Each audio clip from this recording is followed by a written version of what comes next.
ইমাম হোসেনের ৭২ জন নিয়ে পৃথিবীতে কোন যুদ্ধ হয়েছে? ৯ লাখ লস্করের বিরুদ্ধে ৭২ জনের। আপনারা কোনো যুদ্ধ দেখেছেন? যেখানেই অন্যায়, যেখানেই অবিচার, যেখানে আমরা অশান্তি দেখি, যেখানে মানবতার লঙ্ঘন দেখি, অন্তত হুসেনি চেতনা যারা উদ্বুদ্ধ তারা দাঁড়াবেই, তারা কথা বলবে। ভাই, যে কারবালার ইতিহাস, এটা নিছক ইতিহাস নয়, এটা আমাদেরকে বুঝতে হবে। কারবালা হচ্ছে জাগরণ, কারবালা হচ্ছে জুলুমের বিরুদ্ধে দাঁড়ানোর একটা উত্তরণের পথ। কারবালা হচ্ছে আমাদের জন্য অনুপ্রেরণা। কারবালা আমাদেরকে জাগতে শিখায়।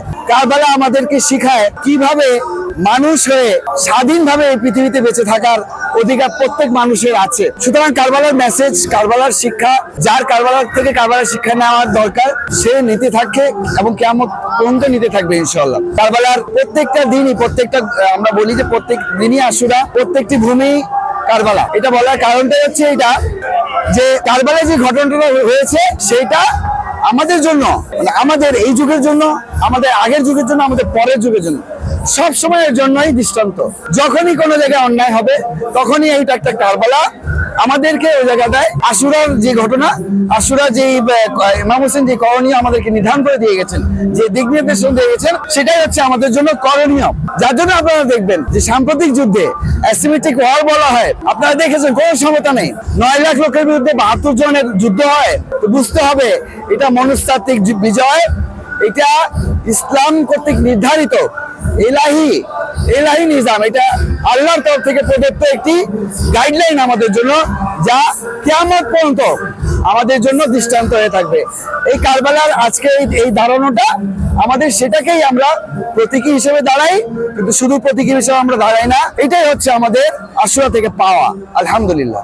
এটা বিভিন্ন জায়গা থেকে আমাদের মিছিল আছে। আমাদের এই মিছিলটা মোহাম্মদপুর থেকে শিয়া মসজিদ থেকে বের হয়েছে। এর ভিতরে মাঝখানে মিরপুর কারবালা মার্কাজি ইমাম বারগাহ থেকে যুক্ত হয়েছেন। আমরা সামনে গিয়ে পুরানা পল্টন, আমাদের মগবাজে ইমাম বারগাহ, আমরা আরো অন্যান্য মার্গাহগুলো একসাথে মিলিত হয়। আমরা সামনে যে প্রধানমন্ত্রী কার্যালয়ের পিছনে আমাদের যে জায়গাটি রয়েছে সে জায়গায় গিয়ে এটা সমাপ্ত হবে আজকের এই দিনের। ইসলামে অনেক ধরনের ৮, ৯টা, 10টা যে কথা বলা হয়, আমরা ওই তর্কে যেতে চাই না, আমরা ওই ইতিহাস বিশ্লেষণে যেতে চাই না। সেটা আমাদের বিষয় না।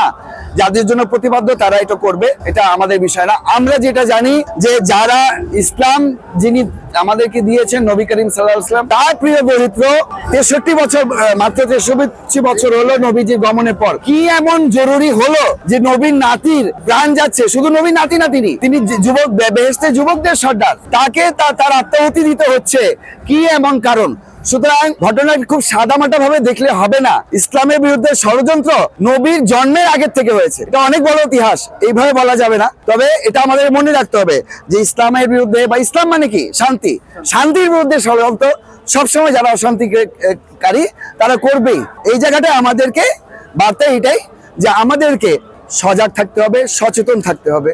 আমাদেরকে বুঝতে হবে যে আশুরা, আমরা কেন এটাকে এত গুরুত্ব দিচ্ছি, কারণ এইটা যদি ইমাম হোসেনের যে এক্সট্রিম স্যাক্রিফাইস, যেই একটা অদম্য সাহস নিয়ে যে ৭২ জন নিয়ে আমি বললাম যে দাঁড়ালো, এটা তো সবাই দাঁড়াতে পারে নাই। কারবালা সবসময় ঘটবে না, কিন্তু ওই ঘটনাটা অনুপ্রেরণা দিবে আপনাকে সবসময় জেগে থাকার জন্য, জাগরণের জন্য বলেছিলাম। সুতরাং এটাই হচ্ছে মূল কথা। সব জিনিসের ঊর্ধ্বে হচ্ছে ইমাম হোসেনের এই আত্মত্যাগ, ইমাম হোসেনের কোরবানি। এটা না থাকলে ইসলাম আজকে বেঁচে থাকতো না। এটা আমরা সবাই জানি। যে চক্রান্ত ইসলামের বিরুদ্ধে হয়েছিল, অনেক দূরও চক্রান্ত থেকে আলহামদুলিল্লাহ ইসলামকে বাঁচিয়েছেন যিনি, তিনি হচ্ছেন আমাদের ইমাম হোসেন। কেন স্মরণ করবো না? কেন তাকে কৃতজ্ঞতা জ্ঞাপন করার জন্য রাস্তায় দাঁড়াবো না? এটা তো কিছুই না। এটা তো করা যেতেই পারে। সকল মুসলিমের জন্য আহ্বান, সবাইকে করা উচিত এবং করে। যারা জাগ্রত মানবিকতা রাখে, যারা জ্ঞান রাখে, যারা একটু পড়াশোনা করেন, তারা জানেন যে এই কোরবানির, এই আত্মত্যাগের বিকল্প কিছু নেই। এই আত্মত্যাগকে স্মরণ করা ছাড়া আমাদের সামনের দিনে অপমান বই সম্মান আনবে না। সম্মান যদি আনে, তাহলে ইমাম হোসেনের এই বিপ্লবের ডাকটা আপনার জন্য অনুপ্রেরণা যদি হয়, তাহলে আপনি যুগে যুগে দাঁড়াবেন, যুগে যুগে আপনি অন্যায়ের বিরুদ্ধে দাঁড়াবেন, যুগে যুগে আপনি নেতৃত্ব দেবেন ইনশাআল্লাহ। থ্যাংক ইউ ভাই।